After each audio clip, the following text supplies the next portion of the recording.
जय Hind. News IBN 2020 में आपका स्वागत है। सच कभी छुपता नहीं, आईबीएन कभी रुकता नहीं। मैं अबू बकर आपको दिन भर की खबरों से रूबरू कराता हूँ। नवी मुंबई के कोपर खैराने एरिया में दिनेश गुप्ता नाम के एक व्यक्ति बैंक ऑफ महाराष्ट्र से अपने घर के पेपर को रखकर लोन लिया था।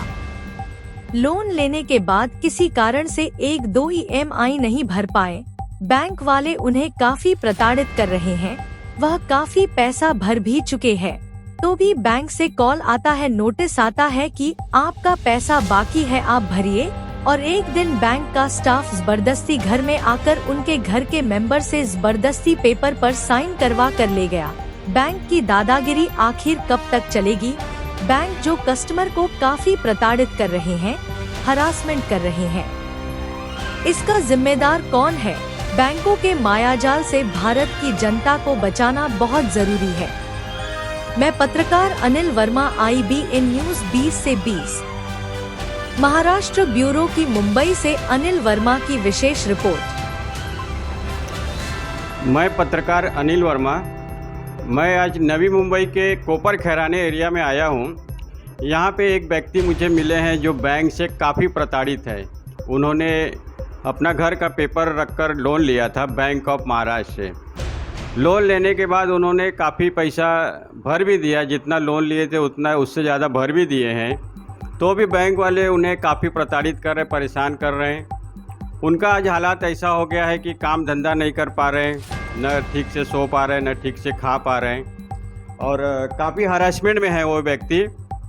बैंक के समस्या से, बैंक के हरासमेंट से, बैंक के प्रताड़ित से काफ़ी हरासमेंट है। तो हमारे साथ ये व्यक्ति हैं दिनेश गुप्ता जी, जो लोन लेके काफ़ी आज परेशान है। मैं उनसे पूरी जानकारी लूँगा कि उनके साथ क्या हुआ, बैंक ऑफ महाराष्ट्र ने उनके साथ क्या प्रताड़ित किया है, क्या फ्रॉड किया है, पूरी जानकारी वो बताएंगे। आप किस बैंक से लोन लिए थे? मैं बैंक ऑफ महाराष्ट्र तुर्बे ब्रांच से लोन लिया था। APMC मार्केट में है, सेक्टर 19 में, तुर्बे में। और 2020 में जनवरी महीने में लोन लिया था इन्होंने। 45 लाख की CC दी थी इन्होंने, और वो भरते भरते मैं पैसा भरते भरते थक गया। बाद में इन्होंने मेरे घर का नीलाम का भी नोटिस निकाला था। 6 सितंबर को जब्ती करने वाले थे, फिर भी मैंने रिक्वेस्ट किया तो भी उस टाइम हमने बैंक को 15 लाख रुपया भर दिया। 15 लाख रुपया मैंने सितंबर महीने में 3-4 तारीख को भरा हूँ। उसके बाद भी ये लोग मेरा पीछा नहीं छोड़ रहे और हमको रात दिन परेशान करते हैं, और हमारे पास पैसा भरने की अभी ताकत नहीं है। घर भी जब्ती करने के चक्कर में है। मेरा घर चला जाएगा तो मैं बच्चों को लेके कहाँ रहूँगा? मैं अभी 55 साल का हो गया, मेरा कमा भी नहीं पाता। मेरा धंधा भी पूरा डाउन है, क्योंकि मेरा धंधा कच्चा धंधा है। फ्रूट मार्केट का धंधा APMC मार्केट में है। हमारा माल काफ़ी सड़ जाता है तो हम लोग बहुत लॉस में चले जाते हैं। और आज जो है ना, मेरी देने की कंडीशन नहीं है पैसा बैंक में, और हमारा घर जो है ना, ये बैंक वाले बेचने के चक्कर में पड़े हुए हैं। घर भी गया तो हम लोग कहाँ रहेंगे? इसलिए मैं रिक्वेस्ट करता हूँ सभी लोगों से कि जो है ना, हमारे घर को बचाइए। अभी हमको बेटी की भी शादी करना बाकी है, और हमारा जीवन यापन के लिए कुछ बचा नहीं है हमारे पास। छोटा मोटा काम करके हम लोग ज़िंदगी काट रहे हैं। ये मेरी रिक्वेस्ट है आप लोगों से। देखा जाए कि तो भारत के कानून में ही लिखा है कि रोटी, कपड़ा और मकान हर आदमी का अधिकार है। और इसके बाद अगर कोई किसी तरह से लोन लेके घर लेता भी है तो बैंक वाले उनको हरासमेंट करके उनके घर के बाहर करते हैं, तो आदमी वो करे क्या? रोड पे जीने के लिए मजबूर हो जाए, ऐसा ये भारत के कानून में लिखा हुआ है क्या किसी व्यक्ति को? तो हमारे साथ माता जी भी हैं। बैंक वाले ने उनसे कुछ ज़बरदस्ती साइन करवा लिया। जब घर पे कोई नहीं था तो उन्हें कोई पेपर लेके आए बैंक वाले, उनसे साइन करवा लिए हैं। तो आपके साथ क्या हुआ था? बैंक वाले क्या बोले? हमारा फोटो भी निकाला था, और कोई घर पे था नहीं।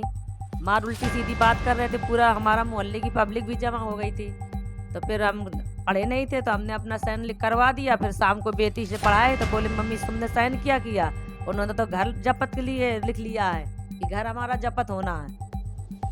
और बहुत हम गाना किया था कि किस रूम में लॉक लगाएं, कोई घर पे था नहीं।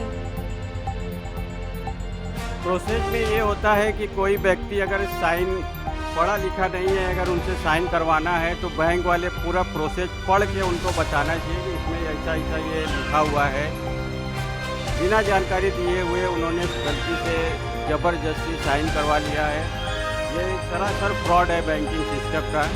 और बैंकों का जो माया जाल है, आज इतना बढ़ चढ़ के बोल रहा है माया जाल की, कर्ज लेने के बाद कितना परिवार तो आत्महत्या कर चुका है, घर से बाहर हो चुके हैं। और इस चीज़ पे भारत के प्रधानमंत्री नरेंद्र मोदी साहब को ध्यान देना चाहिए, महाराष्ट्र के मुख्यमंत्री एकनाथ शिंदे को भी ध्यान देना चाहिए कि महाराष्ट्र में ऐसा व्यक्ति जो रह रहे हैं उनको घर से बाहर किया जा रहा है, बैंक प्रताड़ित कर रहा है, तो इस समस्या का हल कैसे होगा। मैं महाराष्ट्र के मुख्यमंत्री एकनाथ शिंदे साहब से बोलता हूं कि ये जो बैंकों का षड्यंत्र चल रहा है, बैंकों का माया जाल चल रहा है, जो हर कर्ज लेने वाले व्यक्ति को प्रताड़ित किया जा रहा है, हरासमेंट किया जा रहा है, उनको आत्महत्या करने पे मजबूर किया जा रहा है, इस चीज़ पे रोक लगे। नहीं तो आज हर व्यक्ति लोन लिया है, हर घर में लोन का मैटर रहेगा तो क्या हर व्यक्ति जान दे देगा? कमाई भी तो होना चाहिए ना।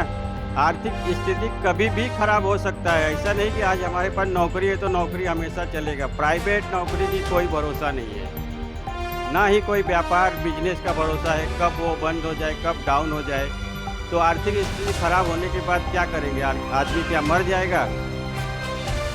और ये बैंक वाले समझते नहीं, ये तरह तरह के नोटिस, तरह तरह का फ़ोन कॉल पे धमकी देना, ये सब कहाँ तक होता है। तो मैं सभी भारत के वासियों से बोलता हूँ कि लोन लेने से पहले पूरा प्रोसेस को जान लीजिए, रिकवरी का सिस्टम जान लीजिए, तब कहीं पे साइन करिए। नहीं तो एक समय ऐसा आएगा कि आप पैसा भरते भरते मर जाएंगे, लेकिन पैसा ख़त्म नहीं होगा। मैं पत्रकार अनिल वर्मा, बहुत बहुत धन्यवाद।